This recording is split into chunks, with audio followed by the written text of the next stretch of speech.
Sang surya masih belum memperlihatkan diri. Udara di penghujung malam itu masih diremangi kegelapan. Angin dingin masih mencucuk menembus kulit sampai ke tulang. Hampir tak dapat dipercaya, dalam kegelapan seperti itu, di kawah Gunung Latinggi Meru berkelebat satu bayangan. Gerakannya cepat, sulit ditangkap mata biasa. Bayangan ini melompat dari satu gundukan batu ke gundukan batu lainnya. Lalu sesekali kakinya menendang dan gundukan batu hancur berantakan. Batu-batu yang ada dalam kawah Gunung Latinggi Meru itu bukan batu biasa, tapi adalah batu-batu yang sejak ratusan tahun telah berubah menjadi bara merah menyala, dan tentunya panasnya bukan alang kepala. Jangankan untuk dipijak, berada cukup dekat saja panasnya seolah mampu membakar seseorang. Apalagi di dalam kawah terdapat cairan lahar merah mengepulkan asap panas dan sesekali mencuatkan lidah api sampai setinggi satu tombak. Namun sosok yang berkelebat dari satu batu ke batu lainnya itu sama sekali tidak mengalami cedera di kedua kakinya. Kelebatan tubuhnya yang mengeluarkan angin deras membuat cairan lahar bergetar mengeluarkan riak seolah mendidih. Kalau sosok yang berkelebat di dalam kawah itu bukan sebangsa hantu atau setan, tetapi manusia adanya, maka pastilah dia memiliki ilmu kanuragan yang luar biasa. Tepat ketika cahaya pertama kepunculan sang surya mencuat di ufuk timur, satu bayangan hitam berkelebat dari lamping kawah sebelah barat. Sesaat kemudian, bayangan ini tahu-tahu telah berdiri di atas satu gundukan batu panas membara. Rangkapkan tangan di atas dada. Wajahnya yang aneh mengerikan sesaat menatap pada orang yang masih berkelebat dari satu batu ke batu lainnya. Makhluk yang tegak di atas batu sambil rangkapkan tangan di depan dada itu memiliki wajah luar biasa aneh dan angkernya. Muka itu seperti muka seekor burung gagak hitam. Hidung dan mulut jadi satu menyerupai paruh. Sepasang mata kecil tajam memandang tak berkedip ke arah orang yang masih saja melompati dan menendang seolah tidak menyadari kalau saat itu di dalam kawah dia tidak lagi sendirian. Ini memberi kejelasan betapapun tingginya ilmu kepandaian orang pertama, namun masih jauh berada di bawah makhluk yang barusan datang. Buktinya, dia tidak tahu kehadiran makhluk yang bermuka burung yang semakin terang sinar sang surya, semakin jelas bentuknya. Dia ternyata adalah seorang nenek aneh mengenakan pakaian dedaunan kering yang diberi jelaga hitam. Kesunyian di dalam kawah Gunung Latinggi Meru itu tiba-tiba meledak oleh suara tawa si nenek. Saat itu, bayangan yang sejak tadi berkelebat kian kemari tiada henti menyadari kalau di dalam kawah ada orang lain. Cepat dia balikkan tubuh dan siap menghantam dengan tangan kanan. 100 hari telah berlalu, wahai Latandai, aku datang memenuhi perjanjian. Si nenek berseru keras membuat seantero kawah bergetar. Ah, nenek hantu santet laknat! Orang di seberang sana keluarkan ucapan lalu cepat-cepat berlutut di atas batu panas. Ah, nenek, terima hormatku. Si nenek kembali tertawa mengekek.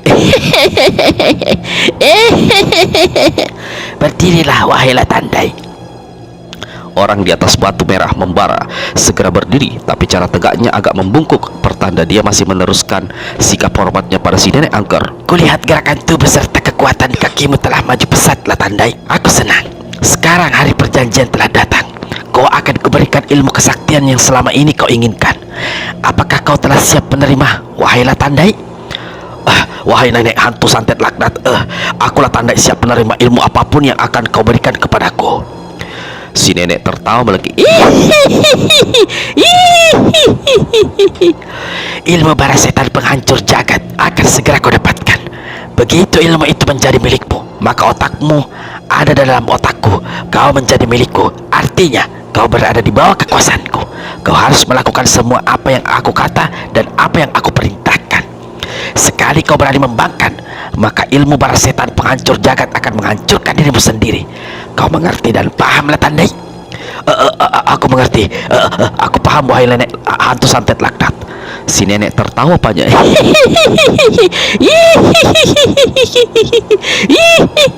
Di timur, langit semakin terang. Berdiri lurus-lurus, Latandai. Kepalkan dua tanganmu dan letakkan di samping. Lelaki bernama Latandai lakukan apa yang dikatakan si nenek. Tubuhnya tegak lurus-lurus di atas batu merah panas. Dua tangan ditempelkan rapat-rapat ke sisi kiri kanan. Kau sudah siap, Latandai? Aku sudah siap. Sungguh? Sungguh, Nek.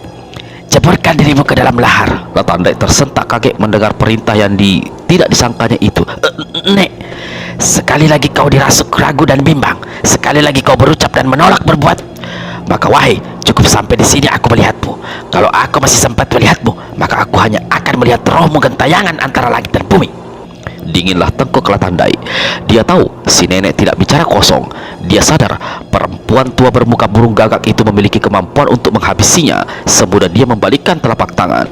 Maka tanpa menunggu lebih lama, Latandai melompat ceburkan diri ke dalam lahar yang mendidih panas di puncak gunung Latinggi Meru itu. Sosok Latandai lenyap tenggelam di bawah permukaan lahar. Di sebelah atas lahar mencuat memercipkan lidah api. Sepasang mata hantu santet Laknat memperhatikan sang dengan tajam. Mulutnya komat kamit seperti merapal sesuatu. Lalu dia berteriak, Hiiii! Kau boleh keluar sekarang, Latandai. aneh. Walau berada di bawah permukaan lahar dan tebal, namun si nenek mampu mengiangkan perintahnya ke telinga Latandai hingga lelaki itu mendengar, lalu serta-merta melesat keluar dari dalam lahar dan tegak kembali di atas batu panas membara. Sekujur tubuhnya mengepulkan asap panas dan berwarna merah seolah udang rebus. Latandai merasakan sesuatu di atas kepalanya. Dia meraba ke atas. Dia juga merasa ada kelainan pada sepasang matanya. Dia mengedip-ngedipkan beberapa kali. Lalu dia memandang ke dada dan perutnya. Terkejutlah lelaki ini. Nek, apa yang terjadi dengan diriku? Hantu santet Laknat mendongak lalu tertawa panjang. Wahai Latandai, mengapa kau harus terkejut apalagi takut? Ujar si nenek. Tubuh Latandai bergeletar. Untuk beberapa saat lamanya dia tidak bisa membuka mulut. Dia melihat ada tumpukan batu-batu merah membara sebesar ujung ibu jari kaki di dada dan di perutnya. Namun dia tak dapat melihat bagaimana saat itu telah terjadi kelainan pada sepasang matanya. Bola matanya yang sebelumnya hanya ada satu pada masing-masing mata kiri, kini berubah menjadi dua dan berwarna merah seolah terbuat dari bara. Dia bisa meraba, tapi tidak bisa melihat bagaimana kepalanya seolah babat sebatas kening. Lalu di atas kepala yang sebelumnya ada otak, batok kepala dan rambut itu kini dipenuhi tumpukan batu-batu merah menyala. Latandai, Seru hantu santet Laknat. sekarang kau telah memiliki ilmu kesaktian disebut para setan penghancur jagat. Nek, Kejut Latandai sampai keluarkan seruan tertahan saking tidak percayanya. Hantu santet Laknat kembali mengekek. di tubuhmu, mulai dari kepala sampai ke pusar, kini terdapat 200 bara api. Itu sebabnya, mulai saat ini kau kuberi nama hantu bara Kaliatus. Batu-batu bara itu akan menjadi senjata yang ikut kemana kau pergi. Kau akan melihat, wahai Latandai, sekarang kau mencabut bara itu dan menghantam lawan.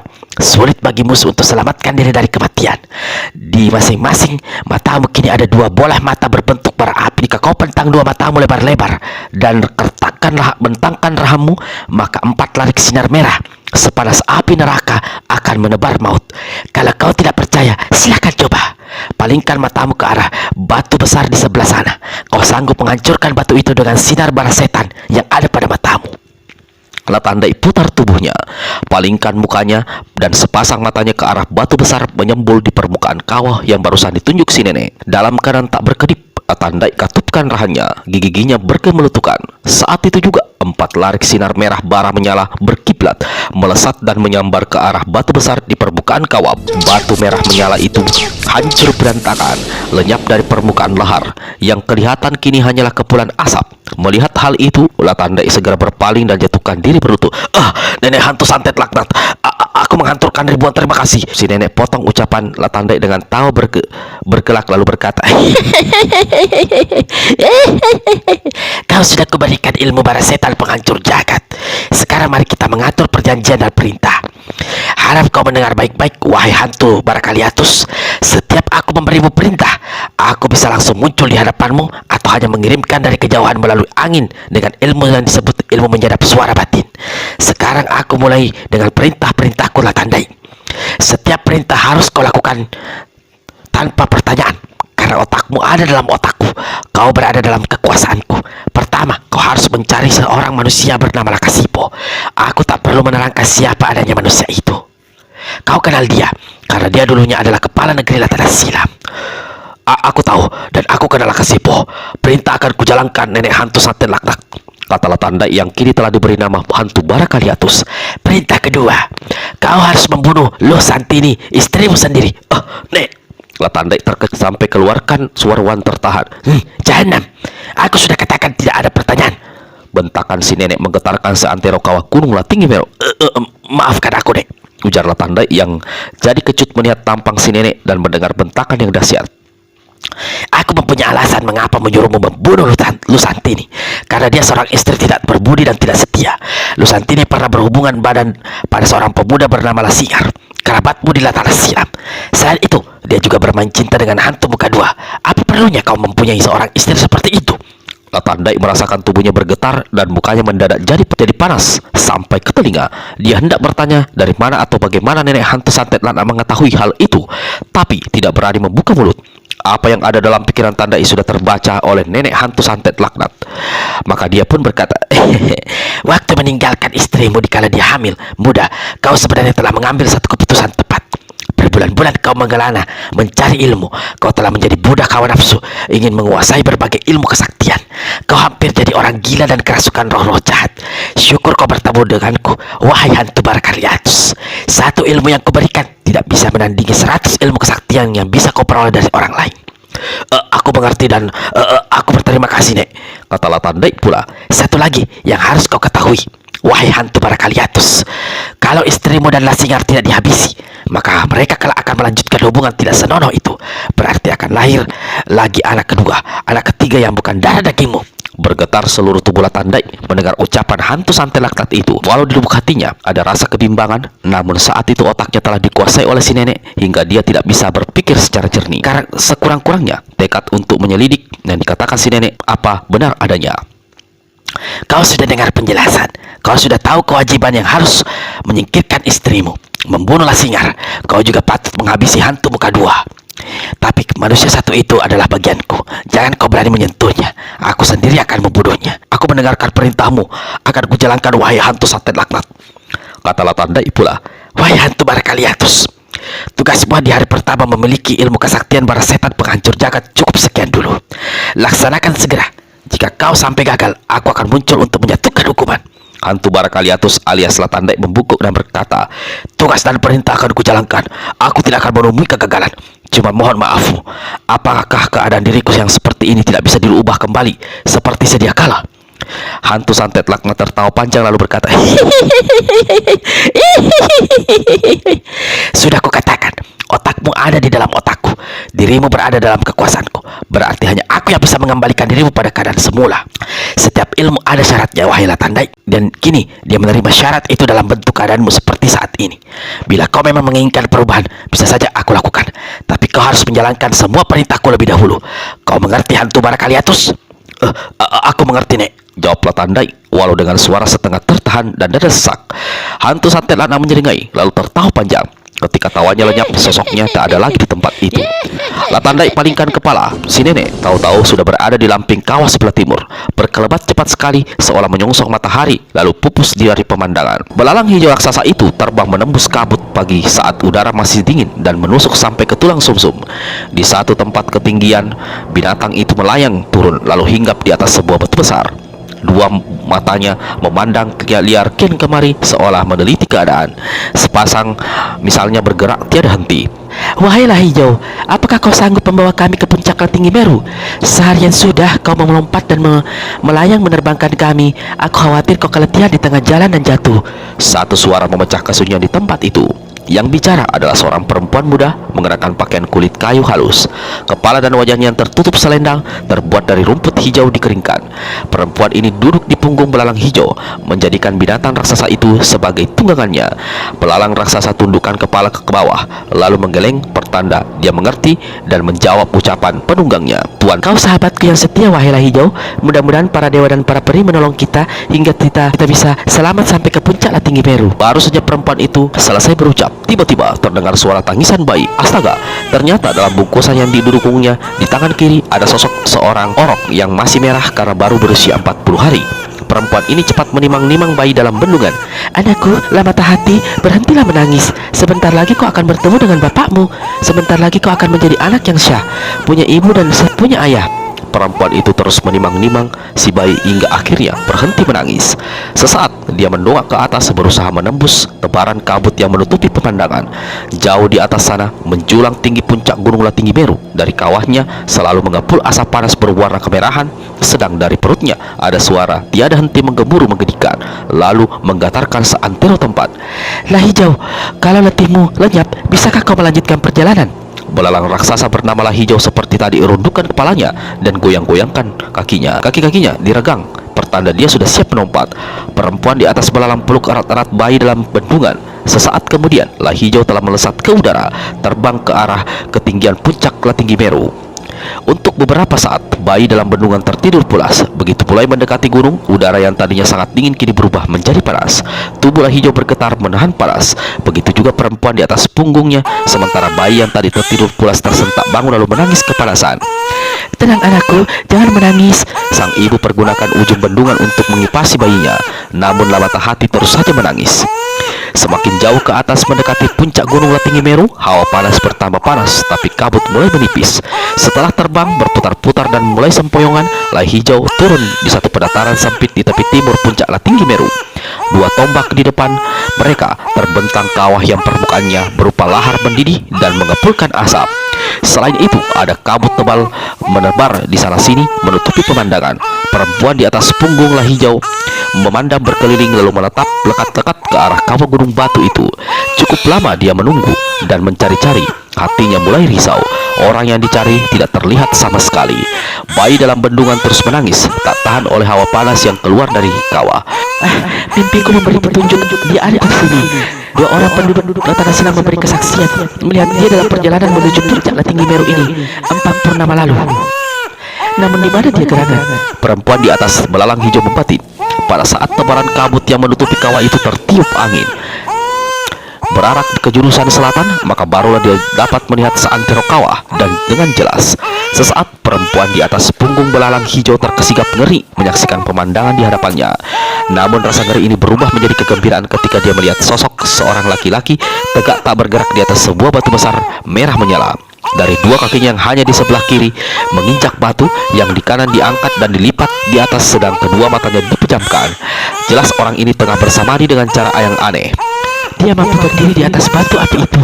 Wahai, berarti Latanda telah berhasil mendapatkan ilmu yang dicarinya, berucap di dalam hati perempuan di atas belalang raksasa. Tapi tiba-tiba hatinya mendadak tercekat. Aneh, mengapa ada kelainan kulit pada dirinya, kepalanya, tubuhnya? Kalau saja aku bisa mendekat ke sana. Sepasang mata perempuan di atas belalang raksasa menatap tak berkedip pada lelaki di atas batu. Wahai Lamata Hati, apapun yang terjadi dengan ayahmu, akhirnya dia kita temui juga. Perempuan itu berucap setengah berbisik, seraya membalik kepala bayi dalam bendungan yang sampai saat itu masih terus menangis. Suara tangisan orok ini tadi sempat membuat lelaki yang bersamadi di atas batu dalam kawah menjadi terganggu.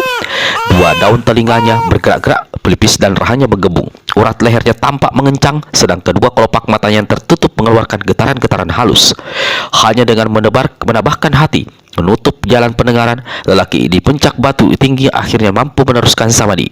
Namun itu pun tidak bertahan lama, karena tiba-tiba dari puncak gunung Latinggi Meru ada suara seruan keras melangkah ke langit, mencuat ke dasar kawah. Wahai Latanda suamiku, puluhan hari aku habis berbagi negeri aku datang, akhirnya aku temui kau juga di tempat ini. Latandai, buka matamu. Lihat siapa yang kubawa. Hantu bara Kaliatus yang tegak bersamadi di atas batu menyala tidak bergerak, juga tidak membuka sepasang matanya yang terpejam. Wahai Latandai, jangan berpura-pura tidak mendengar ucapanku. Berhentilah bersamadi pada seketika, melompat dan datanglah ke tempat ini. Aku datang membawa anakmu, anak kita yang kuberi nama Lamata Hati. Seorang laki-laki bertubuh gemuk sehat, bertanda di masa besarnya dia akan menjadi seorang pemuda gagah kuat berotot seperti ayahnya. Bersamaan dengan berhentinya ucapan sang ibu, bayi dalam bendungan menangis keras. Di atas batu, Latandai merasakan tubuhnya bergetar. Lehernya menjadi kaku dan telinganya mengiang. Bagaimanapun dia mencoba, getaran pada matanya tak dapat dikuasainya. Dia sadar bahwa samadinya tidak mungkin diteruskan. Didahului teriakan menggelegat, sosok Latandai melesat di atas. Di lain kejap dia telah berdiri dua tombak di hadapan lah hijau, si belalang raksasa. Di atas di mana duduk seorang perempuan yang membawa bayi. Belalang raksasa tersurut mundur. Pisainya bergerak-gerak sementara perempuan yang mendukung bayi berubah pucat wajahnya dan ketakutan setengah mati. Tadi waktu Latandai masih berada di dalam kawah, dia memang sudah melihat ada kelainan atas diri suaminya itu. Namun setelah dekat, dia tidak mengira kelainan itu adalah satu kengerian yang dahsyat.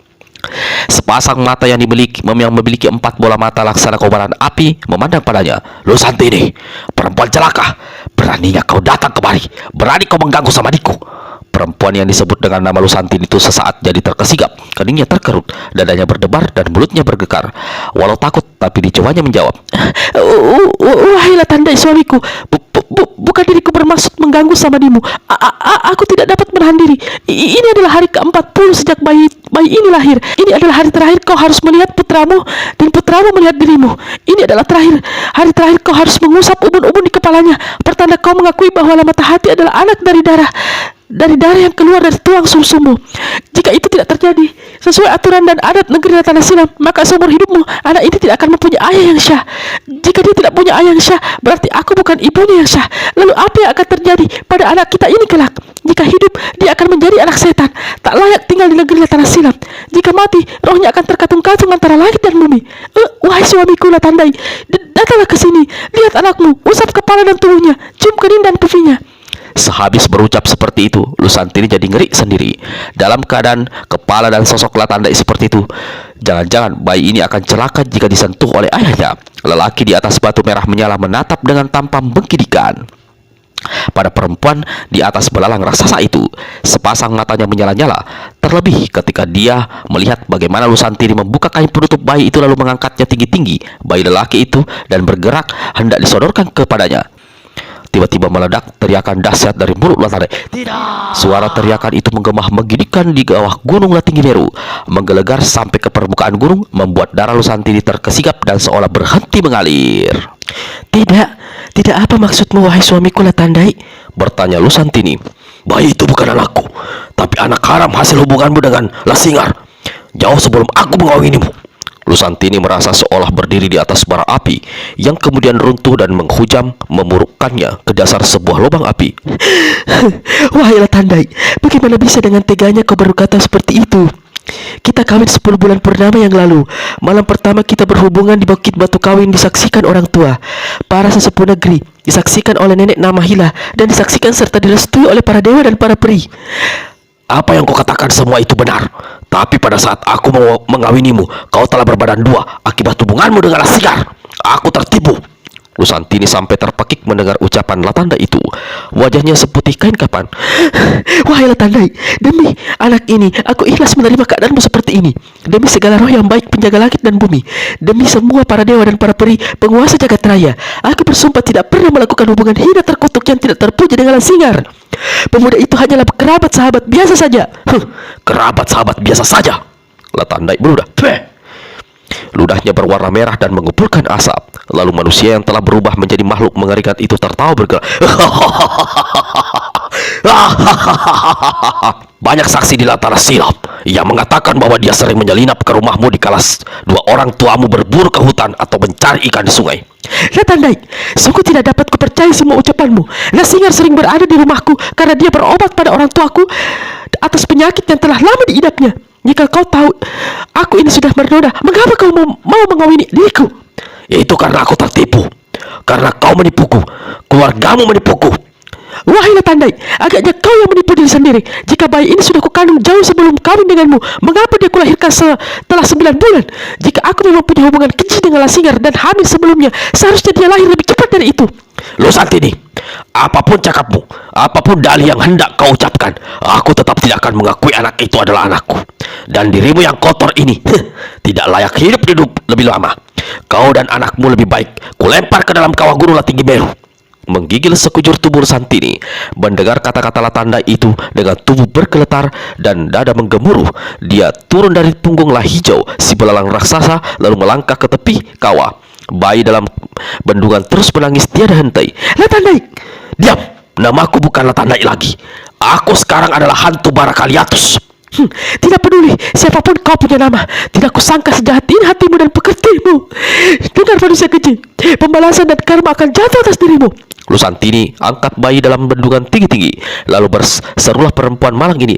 Wahai para dewa dan para peri, wahai semua roh yang ada di antara langit dan bumi, bayi ini bayi suci, tidak ada dosa atas dirinya. Bayi ini keluar dari rahimku, hasil hubunganku dengan seorang suami bernama Latandai. Namun hari ini Latandai tidak mengakui atau kalau Lamata Hati adalah anak darah dagingnya. Para dewa dan para peri serta semua roh, jatuhkanlah hukuman atas diri Latandai. Latandai, sengsarakan dia sebelum bayi ini sendiri menderita karena perbuatannya.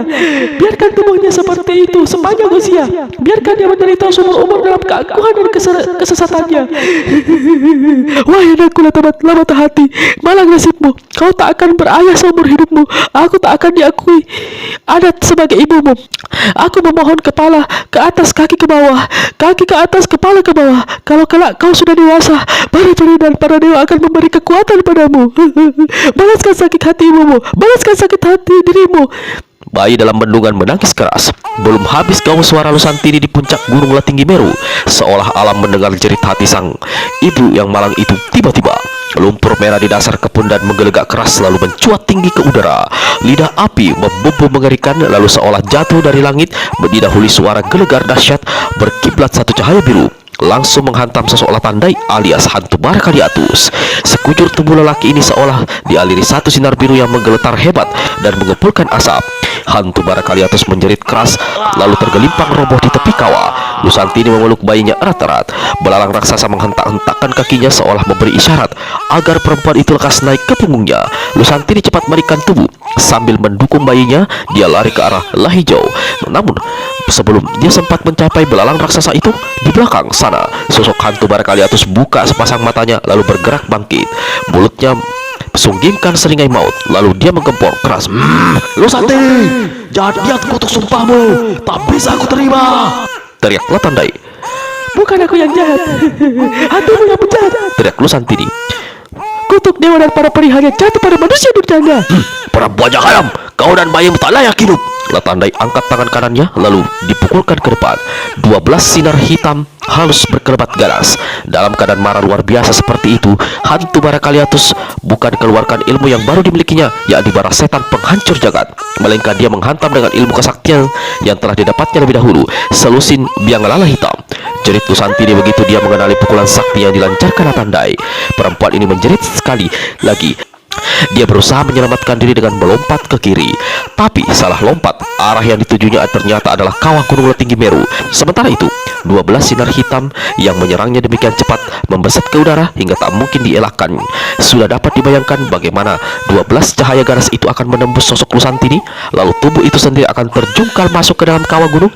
Hanya 2 jengkal lagi selusin sinar hitam akan menghantam tubuh Lusantini. Tiba-tiba dari arah selatan pinggiran kawah berkiblat selarik cahaya berwarna jingga laksana tameng. Cahaya jingga ini melindungi Lusantini dari hantaman selusin biang lala hitam. Perempuan ini selamat karena beradu dengan cahaya jingga.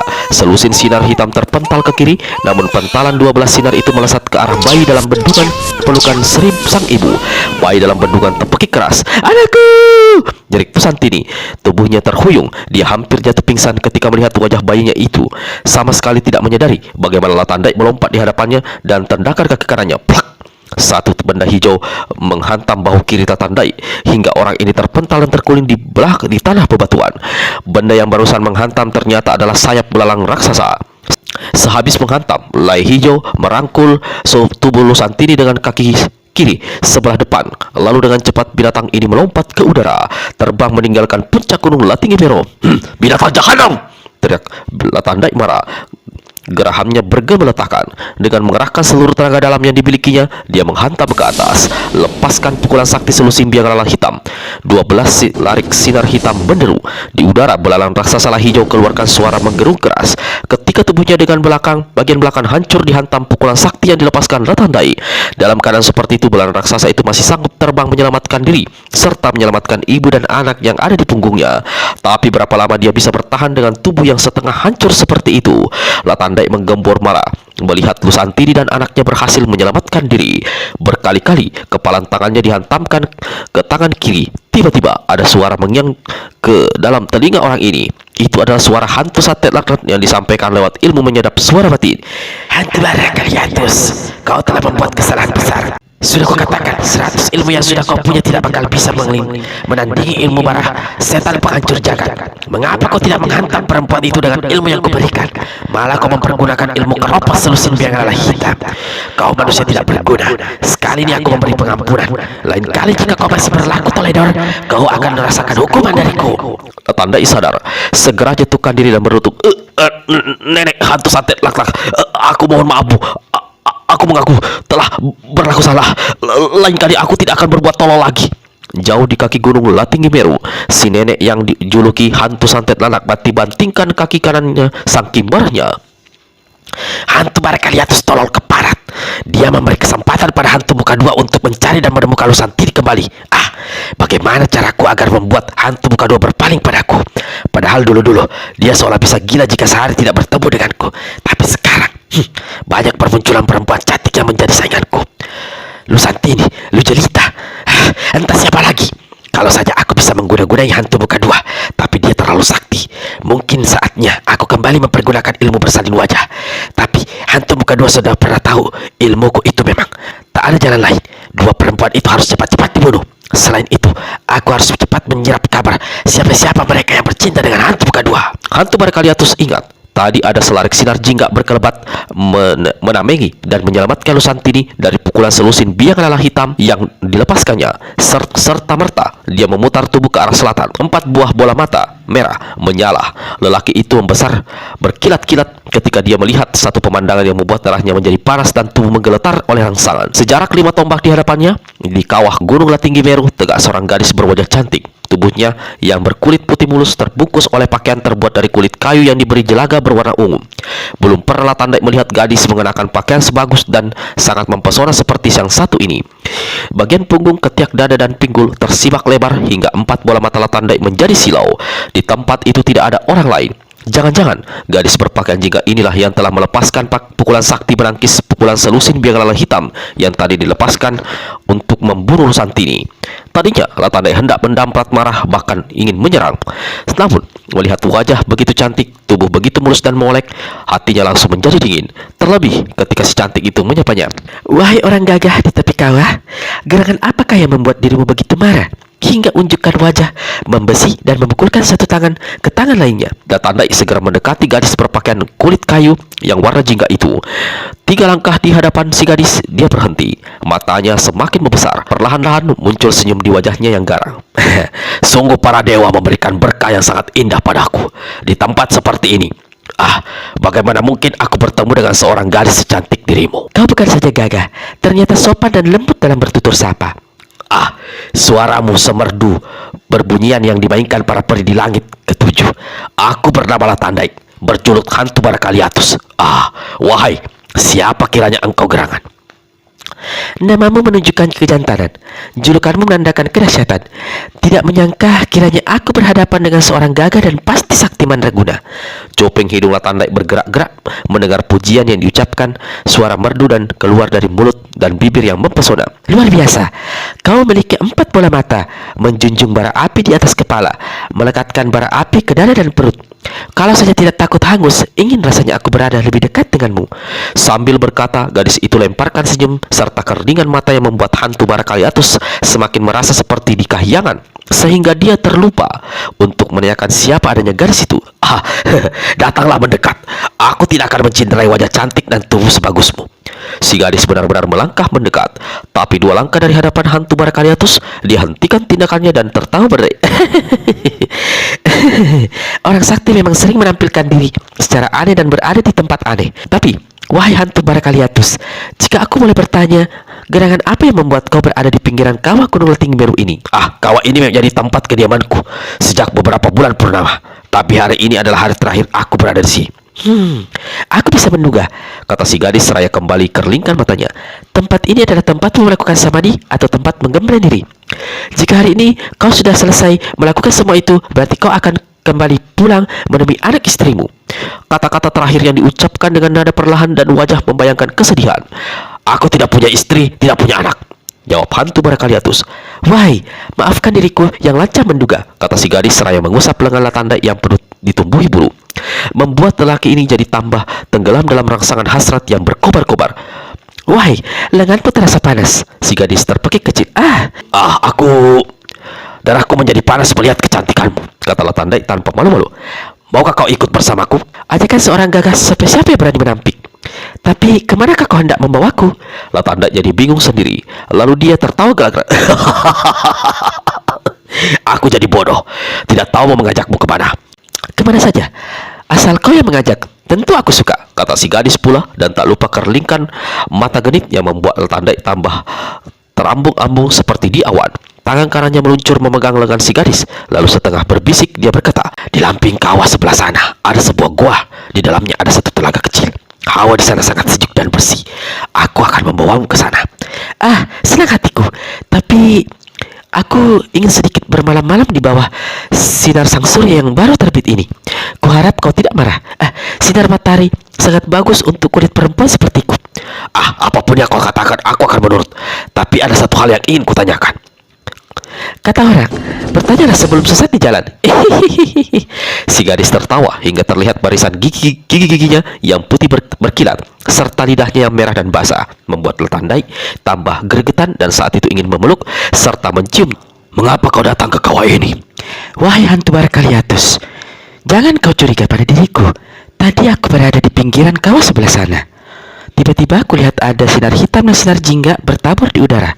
Cepat-cepat aku ke sini. Sampai di sini aku lihat sinar hitam dan sinar jingga itu tidak kutemukan. Yang kulihat adalah seorang gagah bernama Latandai, berjuluk hantu Barakaliatus. Gadis itu kembali tertawa merdu. Latandai ikutan tertawa senang. Lalu lelaki itu berbisik, Kita ke gua sekarang. Hari masih panjang, mengapa terburu-buru?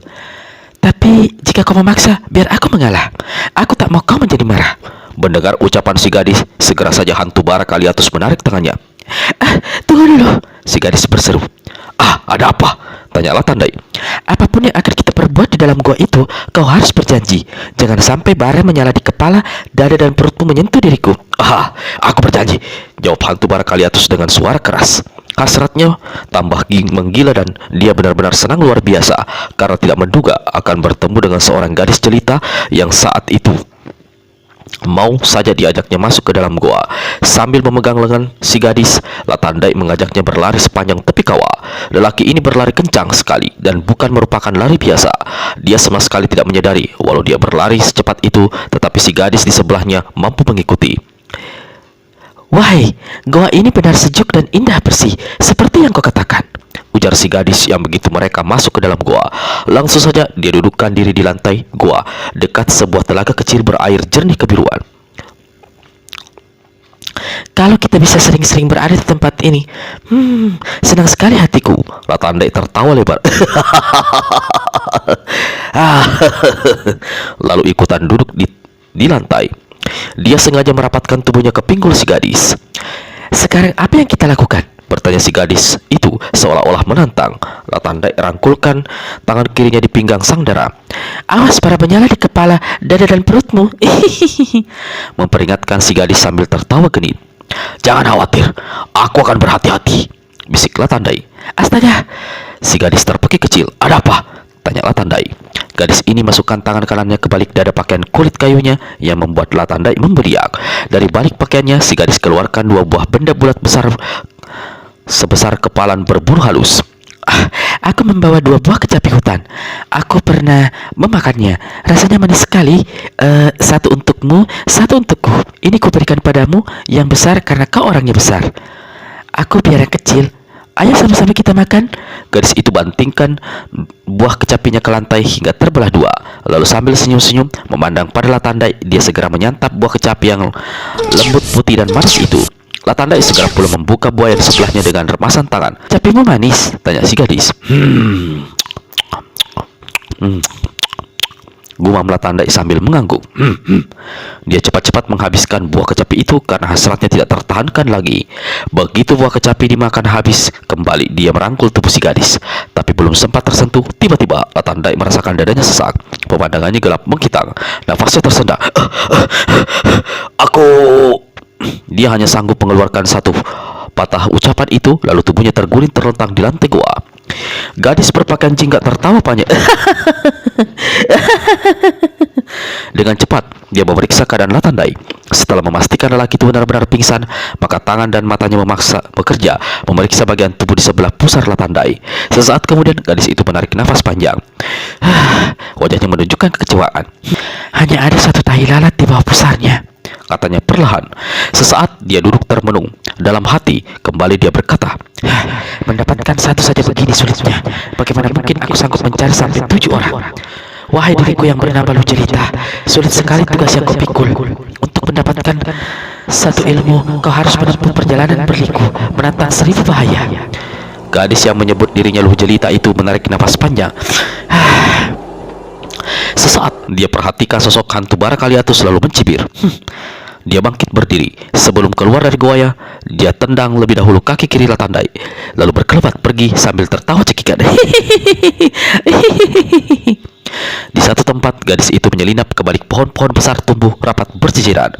Di balik pepohonan mendekam seekor kura-kura raksasa berwarna coklat. Tidak seperti kura-kura biasa, binatang yang satu ini memiliki 2 buah sayap yang bisa dilipat dan direntangkan. Si gadis melompat naik ke atas kura-kura raksasa lalu mengutuk punggung binatang ini 3 kali. Kura-kura keluarkan kepalanya, sayap di kiri dan kanan direntang lebar. Sesaat kemudian, binatang aneh ini melayang terbang di udara meninggalkan puncak gunung Latingimeru. Sementara itu, di dalam goa, tak lama setelah si gadis berpakaian jingga berlalu, hantu bara Kaliatus mulai siuman. Dia keluarkan keluhan pendek. Tubuhnya menggeliat. Sesaat kemudian, dia bangun dan langsung melompat bangkit. 4 bola matanya menyorot memandang berkeliling. Dia lari ke mulut gua, memandang ke seantero kawah gunung Latingimeru. Aku tertipu, ucap hantu bara Kaliatus sadar. Gadis jahanam, aku ingat sekarang. Gadis itu berpakaian warna jingga. Cahaya sakti yang tadi melesat di udara menyelamatkan Nusantini juga berwarna jingga. Jangan-jangan dia yang punya pekerjaan menolong Nusantini. Kurang ajar, aku tertipu oleh kecantikan dan keelokan tubuh serta tutur bicaranya yang pandai merayu. Waktu lari tadi, gila, mengapa sekarang aku baru sadari? Aku berlari sekencang angin dan dia mampu mengikuti aku. Hantu bara Kaliatus banting-bantingkan kakinya. Kalau bertemu, akan kukuliti sekujur tubuhnya. Saking marahnya, hantu bara Kaliatus tendang batu di mulut gua hingga hancur berantakan. Gemuruhnya arus sungai terasa menyeramkan di telinga Wiro, Naga Kuning, dan setan Gompol yang berada di atas telapak tangan Lakasipo. Lakasipo sendiri saat itu duduk di atas 2 batu besar sambil merendam sepasang kakinya yang terbungkus 2 buah batu besar berbentuk bola yang di seantero negeri Latala Silam kini telah dikenal dengan sebutan bola-bola iblis. Bahkan banyak pula yang menjuluki Lakasipo sebagai hantu kaki batu. Sejak dia membunuh Lahopeng, pemuda jahat yang hendak mencelakai dirinya, penyebab kematian istrinya Lurijani, serta perampas kedudukannya sebagai kepala negeri Latala Silam, hampir seluruh penduduk menginginkannya kembali menjadi kepala negeri. Namun Lakasipo telah kepalang kesewa. Walau kini dia telah meninggalkan Latala Silam, dia belum tahu kemana dia hendak pergi. Sementara itu, rasa suka dan persahabatannya terhadap Wiro dan 2 kawannya semakin terasa erat. Baca serial Wiro Sableng berjudul Bola-Bola Iblis ada di channel ini. Lakasipo memetik selembar daun di tepi sungai. Ketika orang itu diletakkannya di atas daun, lalu daun itu diturunkannya ke air. Dengan ukuran tubuh mereka yang kecil, maka bagi Wiro dan 2 temannya, daun itu sama besar dengan sebuah rakit. Begitu berada di atas air, daun segera dihanyutkan arus. Hei, hendak kau apakan kami? Teriak Wiro, Naga Kuning, mencengkram daun sekuat-kuatnya, sementara setan Gompol jatuhkan diri terlentang sambil menahan kencing. Lakasipo tertawa lalu mencebur masuk ke dalam sungai hingga daun di mana Wiro dan kawan-kawan berada terlempar ke atas bersama muncratan air. Tak ampun lagi ketiganya amblas masuk ke dalam air. Sambil tertawa-tawa, Lakasipo selipkan tangan kiri ke dalam air, menangkap ketiga orang itu yang sudah menggap-menggap. Dia hendak membunuh kita, teriak Naga Kuning dengan muka pucat. Bagaimana kau bisa berbuat sejahat ini, Lakasipo? Ujar setan Gompol seraya mengusap wajah yang basah dengan tangan kanan, sementara tangan kiri menekan bagian bawah perutnya yang tak dapat lagi menahan kencing. Lakasipo, apa maksudmu menamkam kami ke dalam air? Wiro akhirnya ikut bertanya. Lakasipo dekatkan telinganya ke tangan kiri, ke mukanya. Selama beberapa hari kita berempat tak pernah mandi-mandi. Kebetulan bertemu sungai, airnya jernih, bersih dan sejuk. Apa salahnya ku pergunakan kesempatan untuk mandi, wahai 3 kawanku? Apalagi kawanmu kakek bermata jereng berkupai lebar ini, bau pesingnya sudah tidak ketelengan. Kalau kau memang mau memandikan kami, bukan begini caranya. Kami bertiga bisa mati tenggelam, ujar setan Gompol lalu mengomel panjang pendek. Air sungai bagimu sejuk, tapi bagi kami sama saja tenggelam dalam es. Kami bertiga bisa mati kedinginan, teriak Naga Kuning. Kalian bertiga memang makhluk seperti kutu cebol, tapi aku tahu kalian memiliki ilmu kepandaian tinggi. Anggap saja kalian sedang mendapat gemblengan, kata Lakasipo lalu tertawa gelak-gelak. Hingga ketiga orang itu terbanting di atas telapak tangannya dan direkap telinga masing-masing agar tidak kesakitan. Saatnya kita melanjutkan perjalanan, kata Lakasipo kemudian. Lalu dia bersuit keras Lakaki 6, kuda hitam raksasa berkaki 6 yang jadi tunggangannya Lakasipo, dan saat itu tengah mandi di sebelah hilir, segera melompat dan berenang mendapatkan tuannya. Suara binatang ini memecah air sungai membuat Wiro dan kawan-kawannya menahan nafas karena ngeri, sementara air sungai bermuncratan kian kemari laksana sambaran ombak. Tunggu dulu Lakasipo, berkata Wiro. Kau mau bawa kami kemana? Wahai Wiro, bukankah aku sudah mengatakan padamu dan naga kuning serta setan ngompol bahwa akan membawamu ke Bukit Tinggi Hijau untuk melihat makam istriku? Pendekar 12 garuk-garuk kepalanya. Kami memang senang kau bawa pergi ke sana, katanya menyahuti dalam hati. Dia berkata, kenal saja aku tidak pernah. Lagi pula pada akhir hayatnya perempuan itu mengkhianati Lakasipo. Perlu apa pergi ke sana? Wiro lalu berkata lagi, tapi Lakasipo, sebelum pergi ke Bukit Tinggi Hijau, bagaimana kalau kita mencari dulu batu sakti pembalik waktu yang hilang itu? Kau tidak kerasa lama-lama di tanah silam. Bukan begitu, kami suka tinggal di sini, tapi alam sini sangat berbeda dengan alam kami di tanah Jawa. Mara bahaya senantiasa membayangi kami dan muncul tidak terduga. Bukan karena orang-orang di sini ingin mencelakai kami, tapi karena keadaan tubuh kami kecil begini yang menjadi sumber malapetaka. Bayangkan kalau kami sampai dipatuk burung atau ayam raksasa, atau di lubung semut, atau disengat tawon. Bayangkan kalau kami sampai terinjak anjing atau kambing, atau jadi permainan kucing, dicakar dan digigit. Kalian bertiga tidak perlu khawatir, wahai para kutu cebol sobat-sobatku. Bukankah aku akan melindungi dan membawa kalian bertiga kemana aku pergi? Aku percaya pada dirimu Lakasipo, tapi kami lebih suka jika kembali ke alam kami.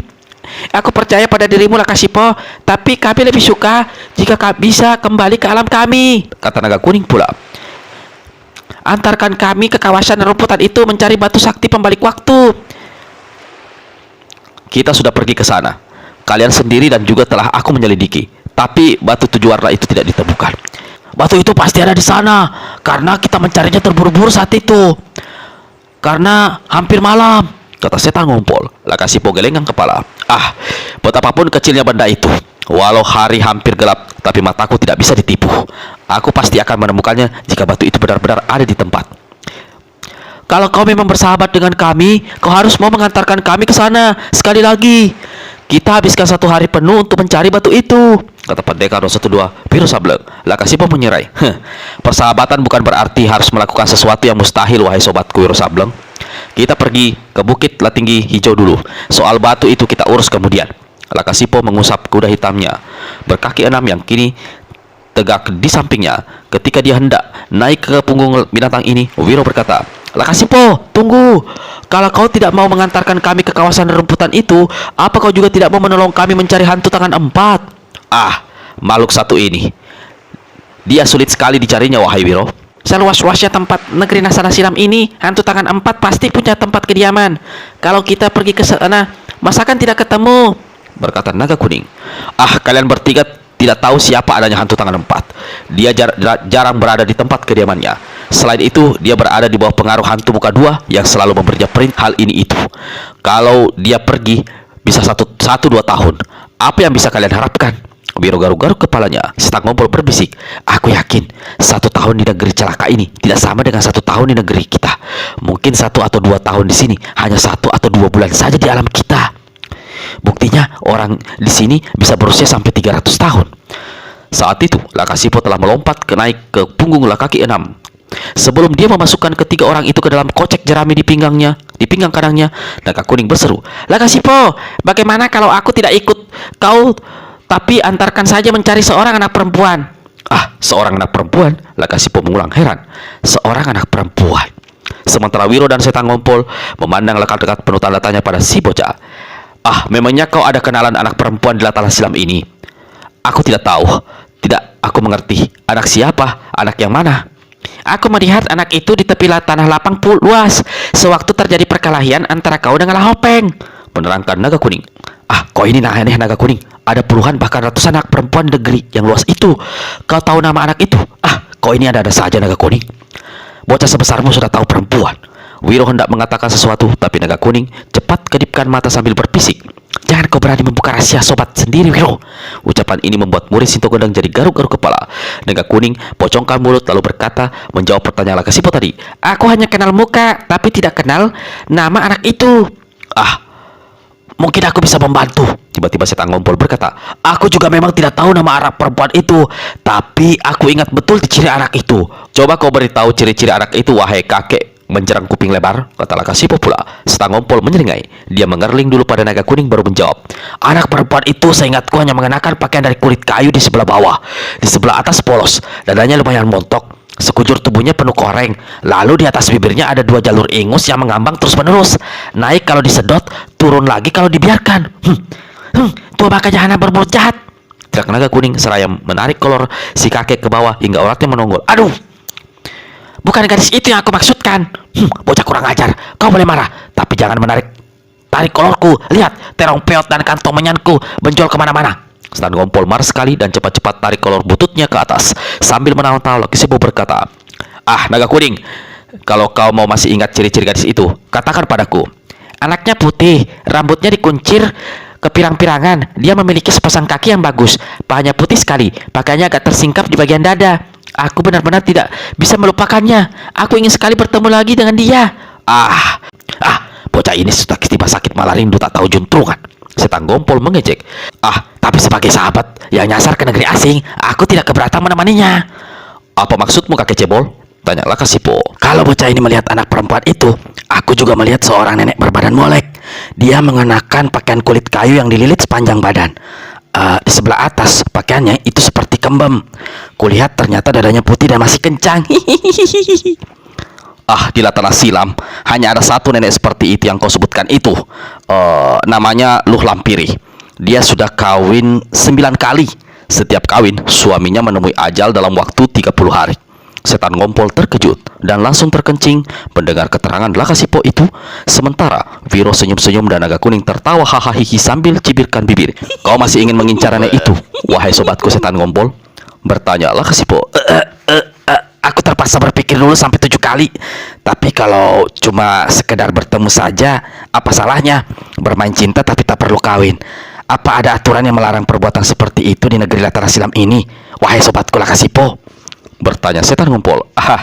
Tidak, memang tidak ada aturan yang melarang, wahai setan ngompol. Juga tidak ada aturan yang melarang kalau suatu ketika akibat kelakuanmu itu, terong peotmu, kantong menyanmu tahu-tahu berpindah ke jidat. Lakasipo tertawa gelak-gelak yang membuat tangan kanannya terguncang-guncang hingga Wiro, naga kuning dan setan ngompol yang ada di atas telapak tangan itu berjatuhan tumpang tindih. Naga kuning yang masih penasaran pada setan ngompol cepat bangkit dan berkata, Setan ngompol, kalaupun nenek bernama Luh Lampir itu mau dikawinin olehmu, apa yang bisa kau lakukan dengan terong peotmu yang baginya cuma sebesar jarum karatan? Sekali kau kena kentutnya, anumu bisa mental dan remuk tak karuan rupa.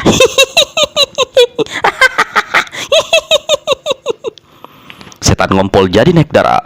Dia membentak marah, namun sebelum meluncur keluar, dia sudah terkencing duluan. Wahai kalian bertiga para sahabatku, saatnya untuk berangkat ke Bukit Latinggi Hijau. Kalian akan kumasukkan dulu ke dalam kocek jerami. Baru saja Lakasipo hendak membuka penutup kocek di pinggang kanannya, tiba-tiba ada satu sosok besar melesat keluar dari hutan di seberang sungai.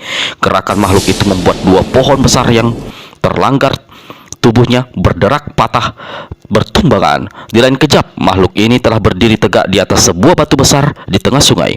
Wiro, naga kuning dan setan ngompol langsung tercekat pucat menyaksikan sosok yang berada di tengah sungai itu.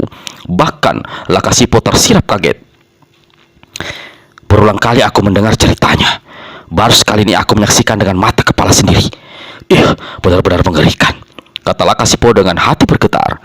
Sosok yang tegak di atas batu besar di tengah sungai bukan lain adalah Latandai alias Antobara Kaliatus.